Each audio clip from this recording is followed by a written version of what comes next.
ಮಾಜಿ ಸಚಿವ ನಾಗೇಂದ್ರ ಅವರನ್ನು ಈಗ ಪೊಲೀಸರು ಇಡಿ ವಶಕ್ಕೆ ಪಡೆದಿದ್ದಾರೆ. ವಾಲ್ಮೀಕಿ ನಿಗಮ ಹಗರಣದಲ್ಲಿ ಇಡಿ ವಶಕ್ಕೆ ನಾಗೇಂದ್ರ.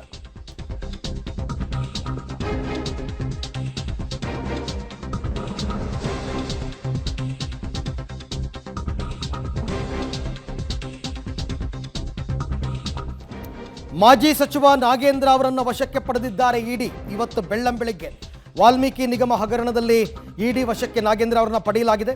ಅಂದರೆ ಅವರ ಡಾಲರ್ಸ್ ಕಾಲೋನಿಯ ನಿವಾಸಕ್ಕೆ ಬಂದು ಈ ನಾಗೇಂದ್ರ ಅವರನ್ನು ಕರೆದೊಯ್ದಿದ್ದಾರೆ ಇಡಿ ಅಧಿಕಾರಿಗಳು. ಎಲ್ಲಿಗೆ ಅಂತಂದರೆ ಶಾಂತಿನಗರದ ಇಡಿ ಕಚೇರಿಗೆ ಕರ್ಕೊಂಡು ಹೋಗಿದ್ದಾರೆ.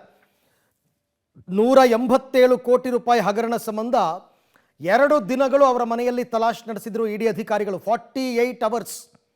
ಅದಾದ ನಂತರ ರಾತ್ರಿಯಷ್ಟೇ ಎಲ್ಲ ಮುಗಿಸಿ ತೆರಳಿದ್ರು. ಇವತ್ತು ಬೆಳಗ್ಗೆ ಬಂದು ನಾಗೇಂದ್ರ ಅವರನ್ನು ಮತ್ತೆ ವಶಕ್ಕೆ ಪಡೆದಿದ್ದಾರೆ.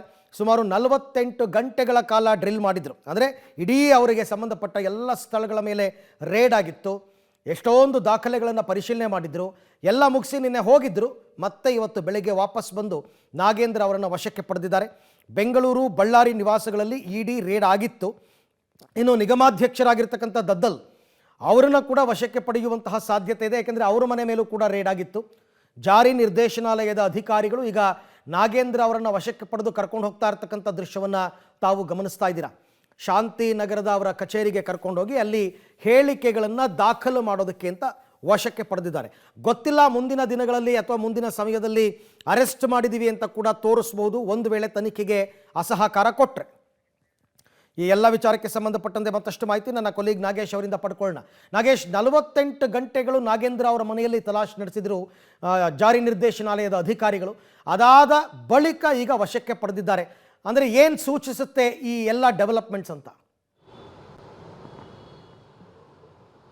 ಅರವಿಂದ್, ವಾಲ್ಮೀಕಿ ನಿಗಮದಲ್ಲಿ ಆದಂಥ ಹಗರಣಕ್ಕೆ ಸಂಬಂಧಪಟ್ಟಂತೆ ಇಡಿ ಅಧಿಕಾರಿಗಳು ಸುಮಾರು 48 ಗಂಟೆಗಳ ಕಾಲ ಮಾಜಿ ಸಚಿವರಾದ ನಾಗೇಂದ್ರ ಅವರ ಮನೆಯಲ್ಲಿ ತಲಾಶ್ ಮಾಡಿ ಒಂದಷ್ಟು ಪ್ರಮುಖ ದಾಖಲೆಗಳನ್ನು ವಶಕ್ಕೆ ಪಡೆದುಕೊಂಡಿದ್ರು. ಇವತ್ತು ಬೆಳ್ಳಂಬೆಳಿಗ್ಗೆ ನಾಗೇಂದ್ರ ಅವರನ್ನು ಇಡಿ ಅಧಿಕಾರಿಗಳು ವಶಕ್ಕೆ ಪಡೆದು ಕರೆದುಕೊಂಡು ಹೋಗ್ತಿರುವಂಥ ಎಕ್ಸ್ಕ್ಲೂಸಿವ್ ವಿಜುವಲ್ಸ್ ಅನ್ನು ನಾನು ನಿಮಗೆ ತೋರಿಸ್ತಾ ಇದ್ದೀನಿ. ಡಾಲರ್ಸ್ ಕಾಲೋನಿಗೆ ಅವರ ಮನೆಗೆ ಬಂದಂಥ 4 ಜನ ಇಡಿ ಅಧಿಕಾರಿಗಳು ಮಾಜಿ ಸಚಿವ ನಾಗೇಂದ್ರ ಅವರನ್ನು ವಶಕ್ಕೆ ಪಡೆದು ಕರೆದುಕೊಂಡು ಹೋಗ್ತಿರುವಂಥದ್ದು. ಅಲ್ಲಿಂದ ಅಂದರೆ ಡಾಲರ್ಸ್ ಕಾಲೋನಿಯ ನಾಗೇಂದ್ರ ಅವರ ಮನೆಯಿಂದ ನೇರವಾಗಿ ಶಾಂತಿನಗರದಲ್ಲಿರುವಂಥ ಇಡಿ ಕಚೇರಿಗೆ ಮಾಜಿ ಸಚಿವ ನಾಗೇಂದ್ರ ಅವರನ್ನು ಕರೆದುಕೊಂಡು ಹೋಗ್ತಿದ್ದಾರೆ. ವಿಜುವಲ್ಸನ್ನು ನಿಮಗೆ ಎಕ್ಸ್ಕ್ಲೂಸಿವ್ ಆಗಿ ತೋರಿಸ್ತಾ ಇದ್ದೀನಿ. ಈಗ ಡಬಲ್ ರೋಡ್ ಬಳಿ ಈಗಾಗಲೇ ನಾಗೇಂದ್ರ ಅವರನ್ನು ಕರೆದುಕೊಂಡು ಹೋಗ್ತಿರುವಂಥದ್ದು.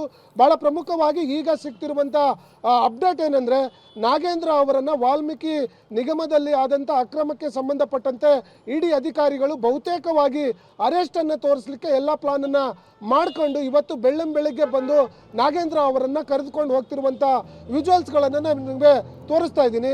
ಈಗಾಗಲೇ ನೇರವಾಗಿ ಶಾಂತಿನಗರ ಇಡಿ ಕಚೇರಿಗೆ ಕರೆದುಕೊಂಡು ಹೋಗಿ ಅಲ್ಲಿ ನಾಗೇಂದ್ರ ಅವರನ್ನು ವಿಚಾರಣೆ ಮಾಡಲಿಕ್ಕೆ ಈಗ ಕರ್ಕೊಂಡು ಹೋಗ್ತಿರುವಂಥದ್ದು.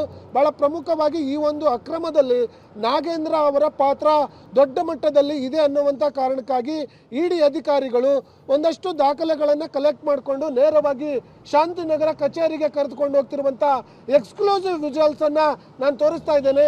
ಇಬ್ಬರು ಇಡಿ ಅಧಿಕಾರಿಗಳ ಮಧ್ಯದಲ್ಲಿ ಮಾಜಿ ಸಚಿವ ನಾಗೇಂದ್ರ ಅವರನ್ನು ಕೂರಿಸಿಕೊಂಡು ಕರೆದುಕೊಂಡು ಹೋಗ್ತಿರುವಂಥ ವಿಜುವಲ್ಸ್ಗಳನ್ನು ನಾನು ನಿಮಗೆ ತೋರಿಸ್ತಾ ಇದ್ದೀನಿ. ಇಲ್ಲಿಂದ ನೇರವಾಗಿ ನಾಗೇಂದ್ರ ಅವರನ್ನು ಇಡಿ ಕಚೇರಿಗೆ ಕರೆದುಕೊಂಡು ಹೋಗಿ ವಿಚಾರಣೆ ಮಾಡಿ ನಂತರ ಮಧ್ಯಾಹ್ನದ ನಂತರ ಬಹುತೇಕ ನಾಗೇಂದ್ರ ಅವರನ್ನು ಅರೆಸ್ಟ್ ತೋರಿಸ್ತಾರೆ ಇಡಿ ಅಧಿಕಾರಿಗಳು ಅನ್ನುವಂಥ ಅಪ್ಡೇಟ್ಗಳು ಈಗ ಲಭ್ಯವಾಗ್ತಿರುವಂಥದ್ದು. ಇದಾದ ನಂತರ ಮತ್ತೊಬ್ಬ ಶಾಸಕ ದದ್ದಲ್ ಅವರ ಮನೆಗೂ ಕೂಡ ಈಗ ಒಂದು ಟೀಮ್ ಹೋಗಿದೆ. ಅಲ್ಲೂ ಕೂಡ ಅವರನ್ನು ಕೂಡ ವಶಕ್ಕೆ ಪಡೆಯುವ ಸಾಧ್ಯತೆಗಳು ಬಹಳ ದೊಡ್ಡ ಮಟ್ಟದಲ್ಲಿ ದಟ್ಟವಾಗಿದೆ ಅನ್ನುವಂಥ ಮಾಹಿತಿ ಇರುವಂಥದ್ದು. ಜೊತೆಗೆ ಈಗಾಗಲೇ ಈ ಒಂದು ವಾಲ್ಮೀಕಿ ನಿಗಮದಲ್ಲಿ ನಡೆದಂಥ ಅಕ್ರಮಕ್ಕೆ ಸಂಬಂಧಪಟ್ಟಂತೆ ರಾಜ್ಯ ಸರ್ಕಾರವು ಕೂಡ SIT ಅನ್ನು ನೇಮಕ ಮಾಡಿ SIT ಕೂಡ ಈಗಾಗಲೇ ಈ ಒಂದು ಪ್ರಕರಣಕ್ಕೆ ಸಂಬಂಧಪಟ್ಟಂತೆ ಸುಮಾರು 11ಕ್ಕೂ ಅಧಿಕ ಮಂದಿಯನ್ನು ಬಂಧನ ಮಾಡಿರುವಂಥದ್ದು.